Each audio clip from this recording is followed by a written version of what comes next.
Keluarga sejoli korban tabrak lari di Nagreg, Jawa Barat berharap proses hukum terhadap para pelaku dilakukan transparan.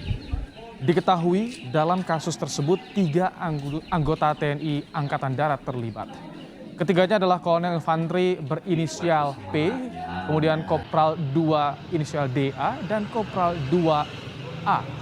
Ayah dari Handi Saputra di Garut meminta Panglima TNI Jenderal Andika Perkasa agar kasus sadis tersebut segera selesai dan pelaku dihukum dengan seadil-adilnya dan transparan. Kepala Penerangan Kodam 13 Merdeka membenarkan kejadian tersebut. Kapenda mengatakan bahwa Kolonel P akan menjalani pemeriksaan lanjutan di Kodam 3 Siliwangi. Dari pihak keluarga tetap hukum harus ditegakkan karena kan di Indonesia ada hukum sesuai dengan undang-undang, ada hukumannya. Nah, itu harapan dari keluarga. Kalau emang oknum TNI, ya kita serahkan sama POM.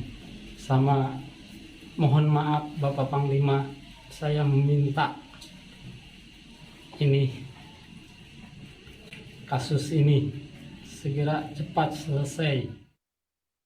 Laka Laling ini ke Sungai Serayu di daerah Jawa Barat. Kolonel Infanteri P ini saat ini diamankan di Mapolda 13 Merdeka untuk dilakukan penyelidikan dan penyidikan. Untuk 2 anggota yang lainnya diamankan dan untuk diselidiki, disidik dan di daerah Kodam 4 di Ponorogo. Panglima TNI Jenderal Andika Perkasa menegaskan, para pelaku yang merupakan oknum anggota TNI Angkatan Darat harus diproses hukum. Selain itu, Panglima juga memerintahkan ketiga pelaku dipecat dari TNI. Seperti yang disampaikan oleh Kapus Pen TNI Maijen Parantara Santosa dalam keterangan tertulisnya menyampaikan, Panglima TNI Jenderal Andika Perkasa telah menginstruksikan penyidik TNI dan TNI AD serta Auditor Jenderal TNI untuk memberikan hukuman tambahan pemecatan dari dinas militer kepada 3 oknum anggota TNI AD.